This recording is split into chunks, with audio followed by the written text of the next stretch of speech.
Good evening everyone, welcome back to Edgington here on Dawn of Day 7. If that number doesn't match up with the preceding episode, there is a good reason.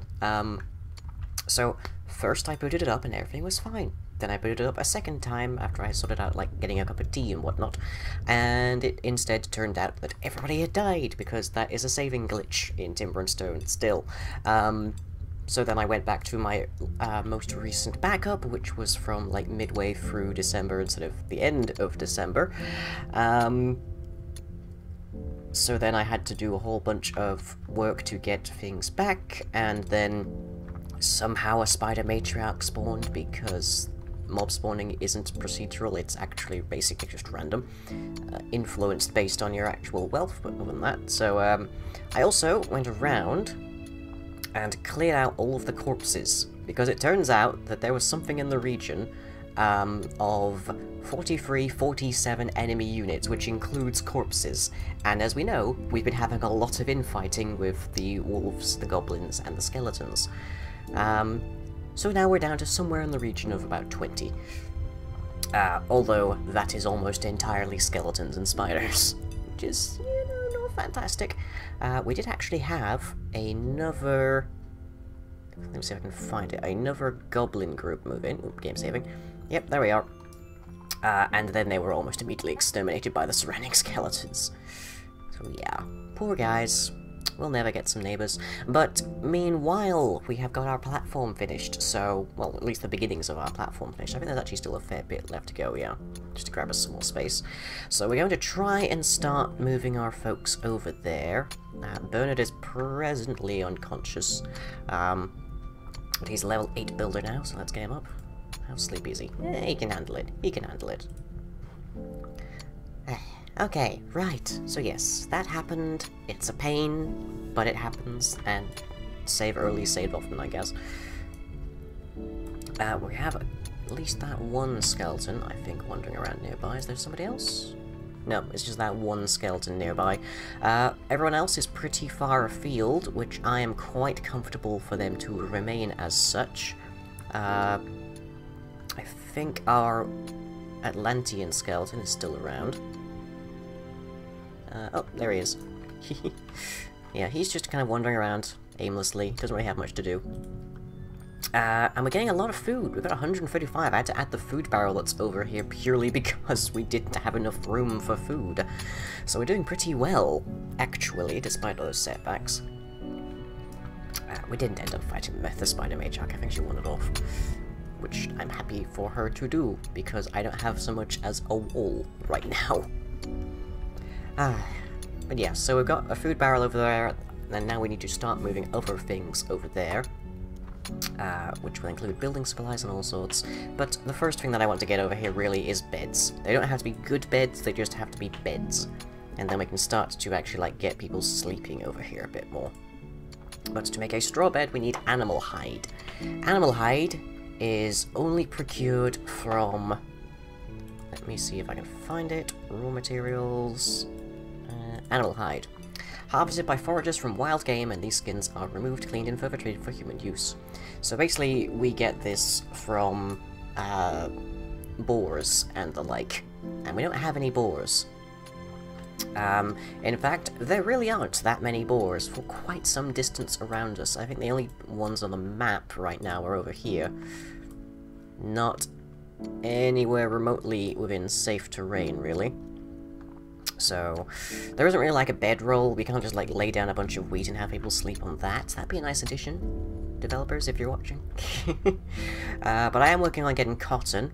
If we can get cotton, then, let me see, yeah, we only have the one at the moment, but we do have 12 cotton seeds, so we should start to generate cotton fairly soon. Cotton can also be used to make our beds. Let me see if I can find that one. Actually, into furniture. Cloth bed requires, instead of 4 wheat, 12 cotton, and 4 cloth, which are renewable resources, so hopefully we can actually start seeing some progress on that.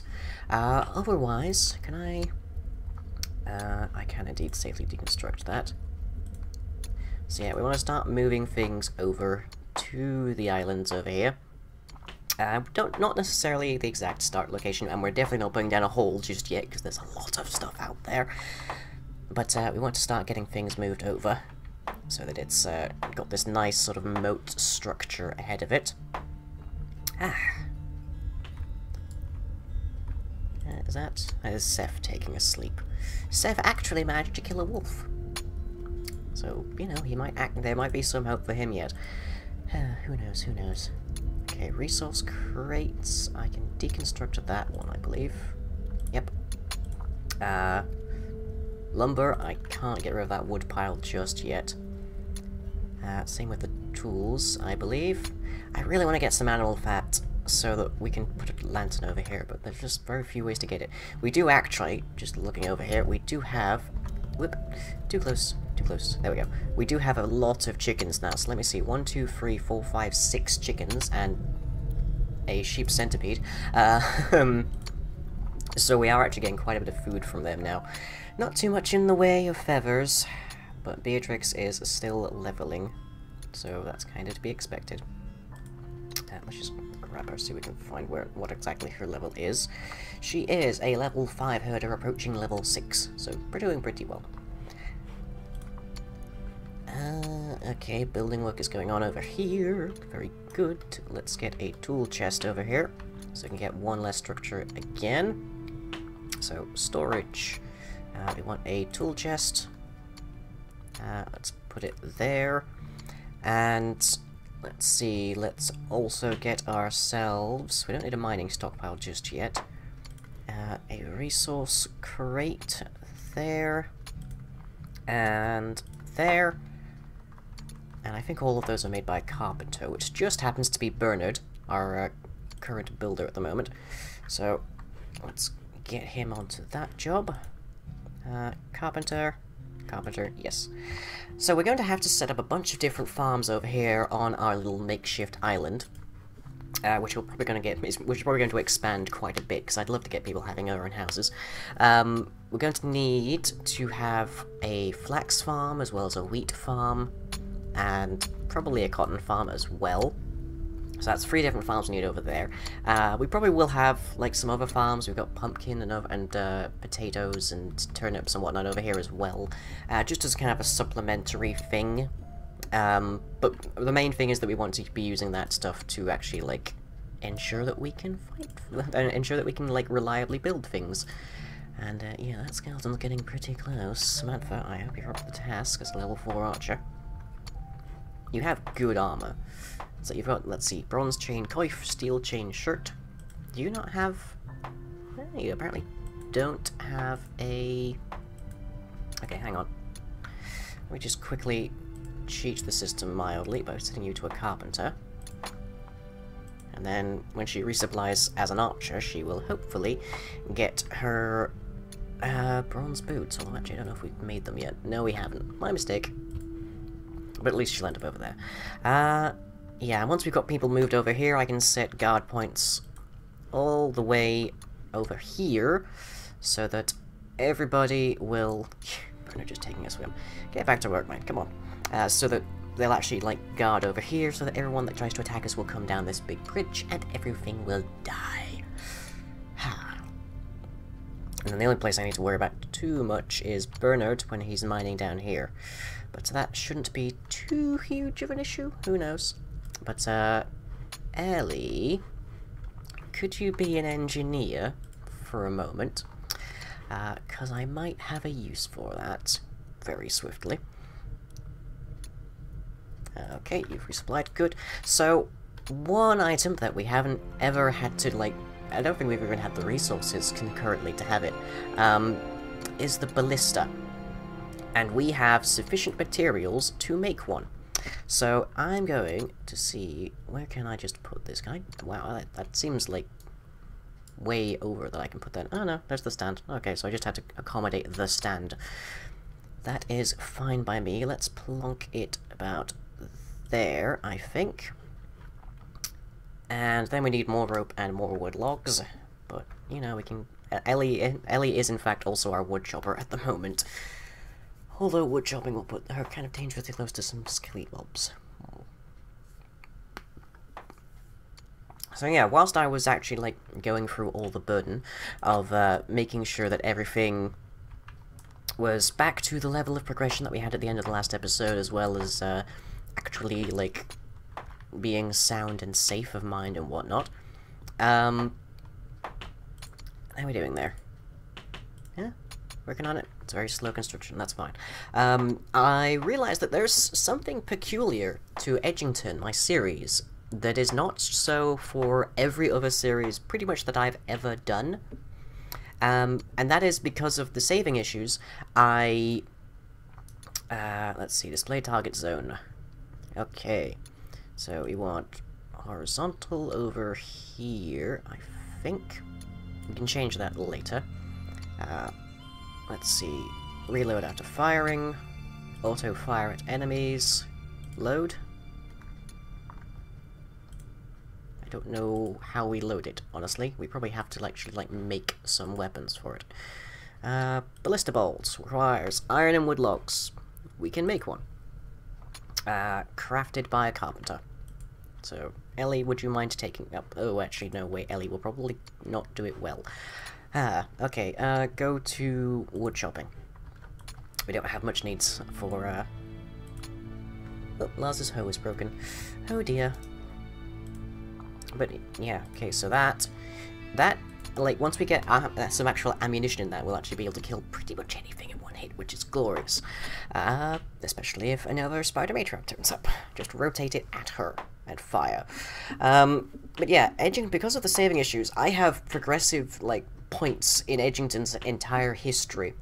Going right back to the first few episodes, and coming up to some of the most recent. No, don't go there. You'll draw the skeleton. No, no. Skeleton has been spotted. Skeletal infantry has been spotted by Ellie. Well done, Ellie. Well done. Can I tell you to come over here, please? Forced march. Good. Thank you. Yeah, she's probably drawn the attention. Draw it towards Samantha if you could, please. I'd much appreciate that. Let's just kite him a little bit.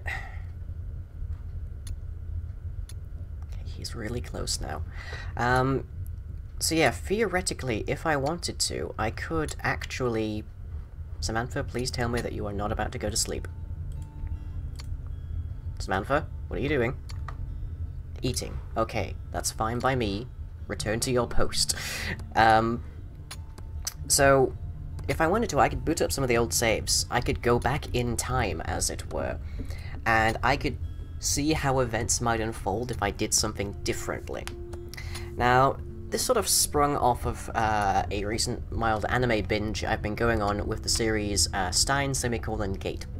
Or just Stein's Gate, if you want to be simple. Ooh, level 6 woodchopper. Yay! And in Steins Gate, the primary concept that they start out with is D-mail. The capacity to send a message back in time. Just sort of like a 36-character text message. And this, of course, alters the course of history, and only one character is capable of recognizing that this has actually happened because... sort of time travel, special ability, anime. Samantha, are you not going to open fire? Is he seriously out of your range? So far he's kind of content to just stand there, and I'm kind of okay for him to keep doing that. Later on they also get Time Leap, which allows them to, like, send, like, personalities back in time to, like, an earlier instance. But the messages have some profound effects, so the first and most obvious that they try out is, can we win the lottery if we send, like, lottery numbers back? They don't, because the person who puts the ticket down gets a number wrong. But then they send more drastic things. Follow this person, for example.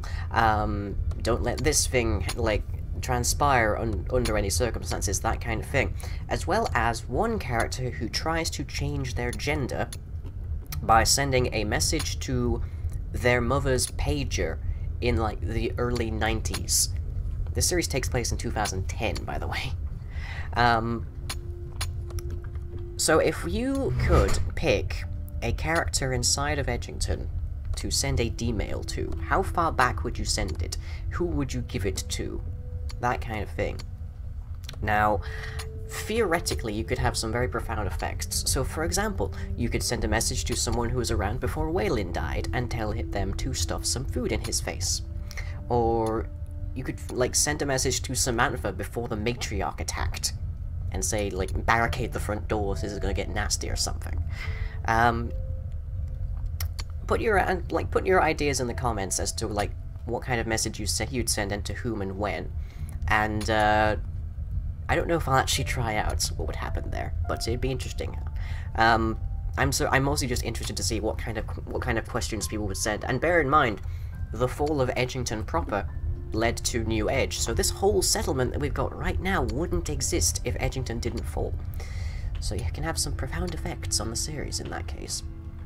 But yeah, well, like I'll review like what kind of suggestions we get, and then we'll maybe try that out as like a special episode. How are we doing on copper? Well, how are we doing on like meaningful supplies like cotton? Still on 1.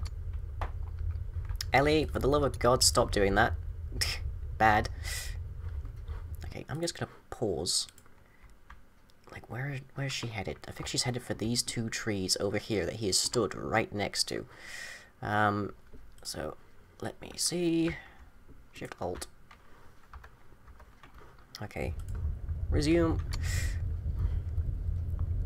Oh. He's meandering forwards. I really wish that I could still, like, see what her range is. I can't. It won't let me anymore.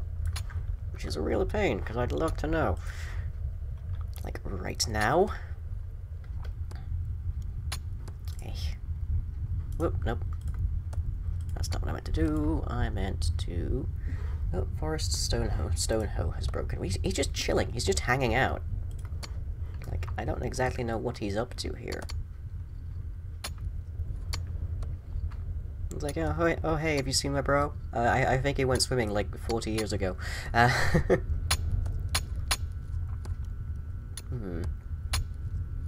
He worries me.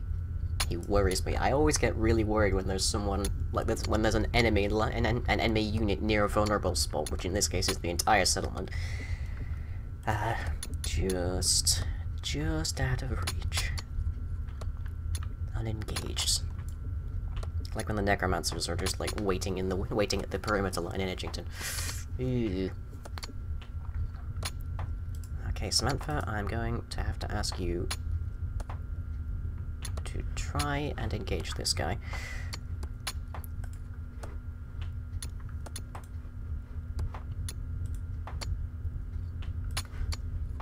Oop, okay, looks like he's coming in. Looks like he's coming in.